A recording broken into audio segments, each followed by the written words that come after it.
नमस्कार मेरे प्यारे दोस्तों, आप सभी का स्वागत है पलवल फ्रूट नर्सरी और मेरे YouTube चैनल हॉर्टिकल्चर इंसाइक्लोपीडिया में। दोस्तों मैं पवन सैनी आपका दोस्त एंड होस्ट आपको जानकारी देता हूं बागवानी की।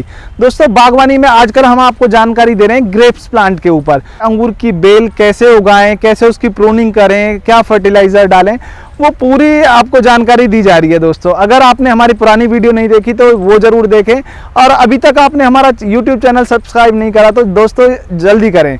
दोस्तों आज मैं आपको जानकारी दे रहा हूं कि अंगूर का पौधा कलम से कैसे लगाएं, और दोस्तों रूटेड प्लांट और कटिंग के प्लांट में क्या अंतर होता है, या फिर जो हमारे ग्राफ्टिंग प्लांट हैं उनमें क्या अंतर होता है। जमीन के हिसाब से उगाने की परिस्थितियों का अंतर है।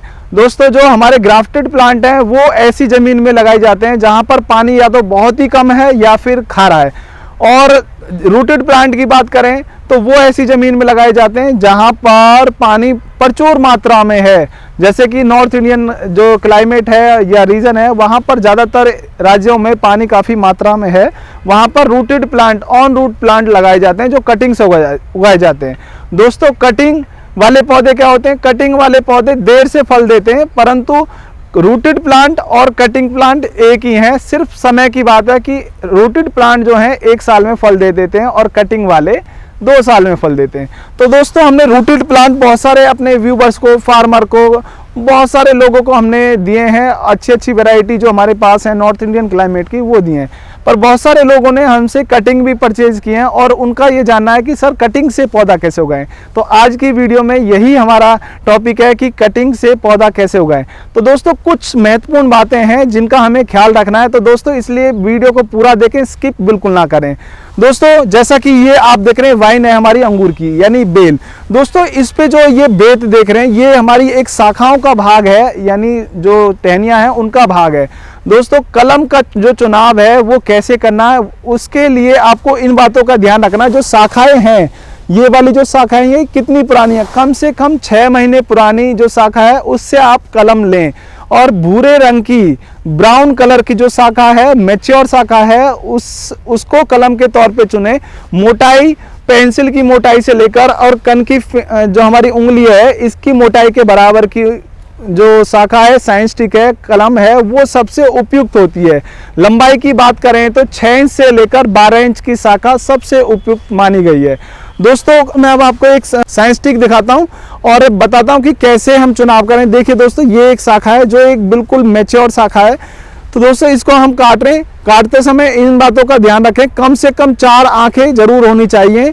और दोस्तों पीछे का जो कट है वो गोल होना चाहिए कटिंग के लिए हमेशा इस प्रकार से, और आगे का कट जैसा कि हमने काटा हुआ है तिरछा कट है और नीचे वाला कट गोल कट है।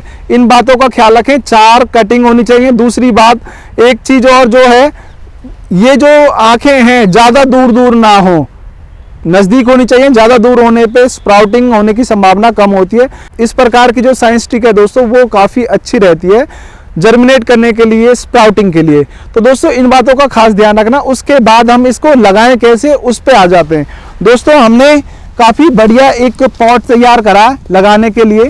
तो इसमें हमने सिंपल और साधारण गार्डन सॉइल ली है और इसमें पत्ती खाद ली है। जैसा कि आप देख सकते हैं ये काफी अच्छी मिट्टी है। इस मिट्टी में कोई कंकड़ पत्थर ना हो और किसी प्रकार की फंगस ना हो। दोस्तों मिट्टी तैयार होने के बाद आपको एक बात और ध्यान रखनी है, कटिंग को आप कम से कम 10 घंटे के लिए बवस्टीन के घोल में डिप करके रखें। 10 घंटे के लिए बवस्टीन का घोल कैसे बनाएं दोस्तों, 1 लीटर पानी में 2 ग्राम बवस्टीन डालकर और उसमें इन कलमों को डाल दें। तो इस प्रकार से उनको 10 घंटे डिप करें और फिर तो दोस्तों जो कटिंग हम आपको देंगे वो इस प्रकार से आएंगी जैसे हमने दिए हैं, और उनके ऊपर नेम टैग जो है वैरायटी का वो लगा होगा।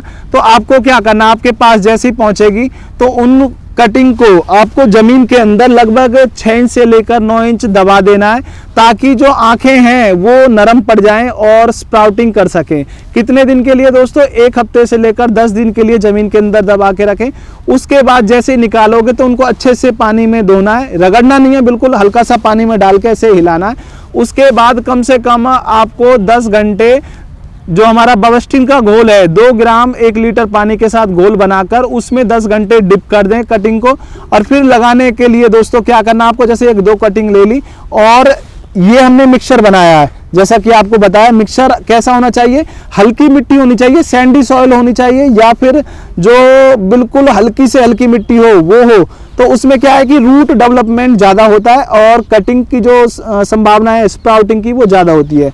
तो इस प्रकार से हमें बीच में एक गड्ढा खोदना है इस प्रकार से, और 2 कटिंग लेनी है दोस्तों, 2 कटिंग। एक कटिंग हमको इस प्रकार से, देखिए दोस्तों, एक कटिंग इस प्रकार से तिरछी लगानी है, दूसरी कटिंग इस प्रकार से तिरछी लगानी है। अगर आप पॉट में लगा रहे हैं तो दोस्तों कम से कम 2 कटिंग एक साथ लगाएं और अच्छे से दबा दें, एयर गैप बिल्कुल ना हो। अगर एयर गैप होगा तो कटिंग सूख जाएगी। इस प्रकार से दबाने के बाद इसमें पानी दे दें। तो पानी देने के बाद ये मार्च में स्प्राउटिंग करेंगे, बीच बीच में पानी देते रहें। अगर आप जमीन में लगाना चाहें तो बिल्कुल इसी विधि से डायरेक्ट गड्ढे में भी कटिंग लगा सकते हैं, परंतु आपको ट्री गार्ड या कोई भी सेफ्टी के लिए उस गड्ढे के चारों तरफ आपको सुरक्षा करनी है, ताकि कोई कुत्ता, बिल्ली या कोई पक्षी उस कटिंग को ना हिला दे। दोस्तों पॉली बैग में लगाने के लिए कम से कम 6 इंच का पॉली बैग होना चाहिए, और उसमें अच्छे से मिक्सचर बना के उसके अंदर इस प्रकार से लगा सकते हैं और पौधे तैयार कर सकते हैं। अब बात करें तो जब पौधा तैयार हो जाए तो कब लगाएं इसको, फील्ड में, जमीन में, खेत में कब लगाएं? तो दोस्तों मई और जून के महीने में आप पौधे को जमीन में लगा दें, जब पूरा सक्सेस हो जाए, कामयाब हो जाए। दोस्तों इस प्रकार से आप एक कटिंग से एक नया पौधा तैयार कर सकते हैं। दोस्तों आपको ये वीडियो कैसी लगी कमेंट में बताना ना भूलें। अभी तक लाइक नहीं करा तो लाइक करें और चैनल को सब्सक्राइब करें। धन्यवाद दोस्तों।